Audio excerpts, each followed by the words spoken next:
নমস্কার বন্ধুরা, মুনিয়ার রন্ধনশৈলী চ্যানেলে আপনাদের সবাইকে স্বাগত। আশা করি আপনারা সবাই খুব ভালো আছেন। বন্ধুরা, পুজো থেকে শুরু করে কালী পুজো, ভাইফোঁটা পর্যন্ত আমাদের সকলের বাড়িতে প্রায় কম বেশি অতিথিদের যাওয়া আসা লেগে থাকে। আর এই অতিথিদের জন্য আমরা বেশিরভাগ জনই দোকান থেকে নানান রকমের মিষ্টি কিনে আনি। অনেকে কিন্তু আবার বাড়িতেও তৈরি করেন। যেহেতু সামনে কালী পুজো ও ভাইফোঁটা, সেই জন্য এখন থেকে বেশ কিছু মিষ্টি রেসিপি আমি আপনাদের সাথে শেয়ার করব, যেগুলো আপনারা সহজেই তৈরি করে নিতে পারবেন।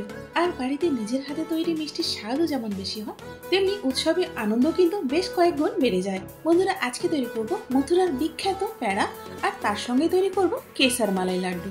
চলুন এবার দেখে নিই এগুলো কি করে তৈরি করতে হয়। প্রথমে কেসার মালাই লাড্ডুটা তৈরি করে নেব। সেই জন্য ফুল ক্রিম দুধ নিয়েছি 500 মিলিলিটার, যেটা আমি এখন কড়ার মধ্যে দিয়ে দিলাম। দুধটাকে এখন একটু আমি নেড়ে দিচ্ছি। এবার দুধটা ফুটে ওঠা অবধি অপেক্ষা করব। দেখুন বন্ধুরা, দুধটা এখানে ফুটে গেছে। এবার গ্যাসের ফ্লেমটাকে মিডিয়ামে রেখে দুধটা ফুটিয়ে আমি অর্ধেক করে নেব।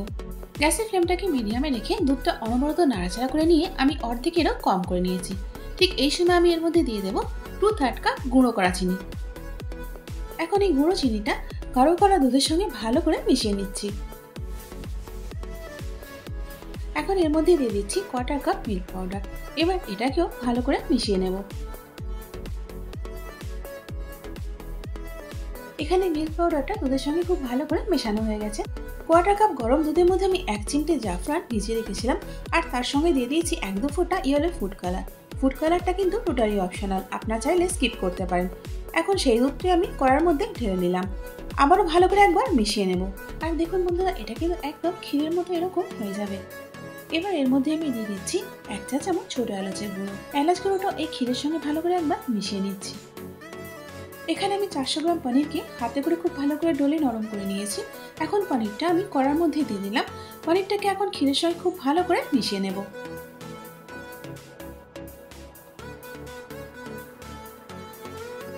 যেহেতু মালাই লাড্ডু, সেই জন্য এখানে আমি ক্রিম দিয়ে দিচ্ছি 1/4 কাপ। যদি আপনাদের কাছে ফ্রেশ মালাই থাকে সেটাও কিন্তু আপনারা এখানে দিতে পারেন।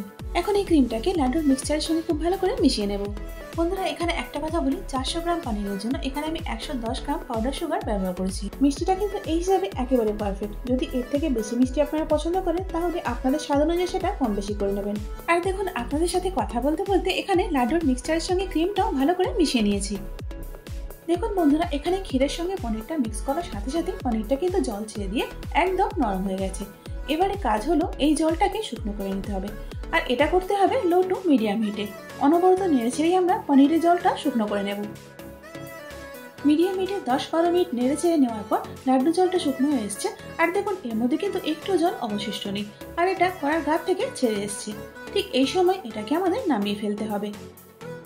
দেখুন বন্ধুরা, এখানে লাড্ডুর মিশ্রণটা আমি একটা প্লেটের মধ্যে নামিয়ে ফেলেছি, আর এটা ছোঁয়া যাচ্ছে এরকম গরম আছে।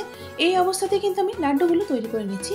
একদম ঠান্ডা হলে কিন্তু লাড্ডুগুলো তৈরি করা যাবে না, এটা কিন্তু আপনারা খেয়াল রাখবেন। লাড্ডুর সাইজটা আপনারা আপনাদের পছন্দ অনুযায়ী ছোট বা বড় করে নেবেন। আমি এখানে মাঝারি সাইজের লাড্ডু তৈরি করছি।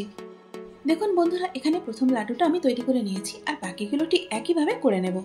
মথুরার প্যাড়া তৈরি করবার জন্য এখানে আমি 380 গ্রাম খোয়া নিয়েছি। খোয়াটাকে গ্রেট করে নিয়েছি। এখন এই গ্রেট করা খোয়াটা কড়ার মধ্যে দিয়ে দিচ্ছি।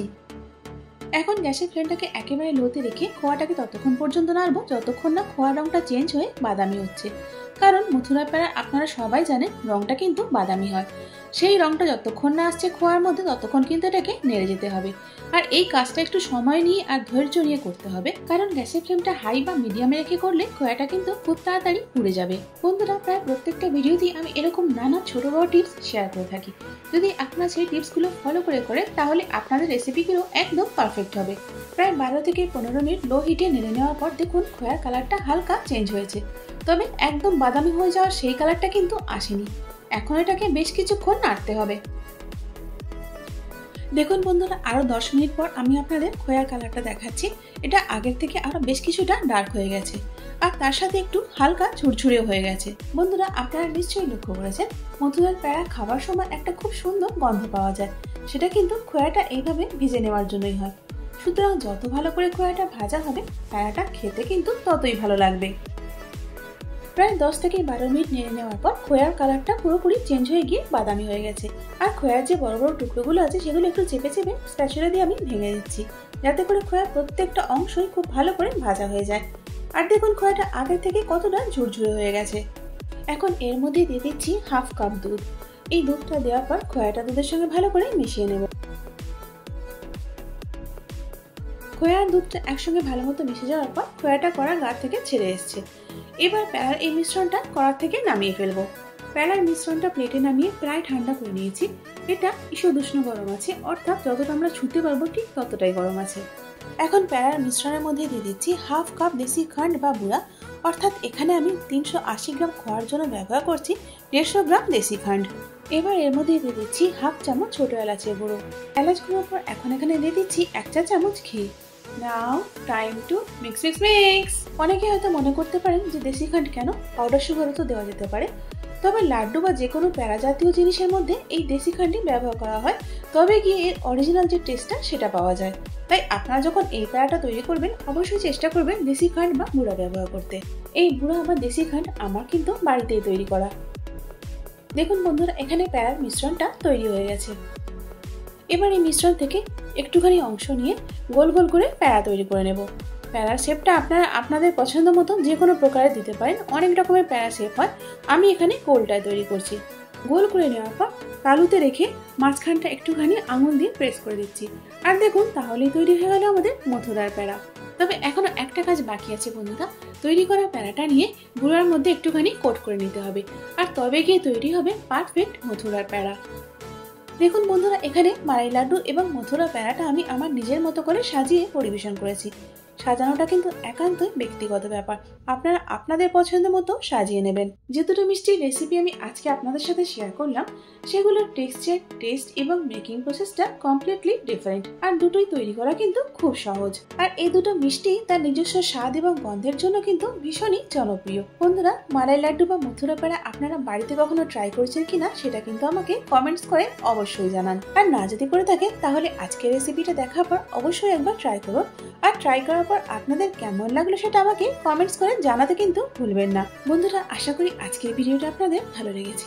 যদি ভালো লেগে থাকে তাহলে একটা লাইক করে দিন, আর তারই সাথে বন্ধু বান্ধব এবং পরিজনের মধ্যেও শেয়ার করে দিন। আর এরকমই নতুন নতুন এবং সহজ রান্নার রেসিপির জন্য আমার চ্যানেলটাকে সাবস্ক্রাইব করে আমার পাশে থাকুন।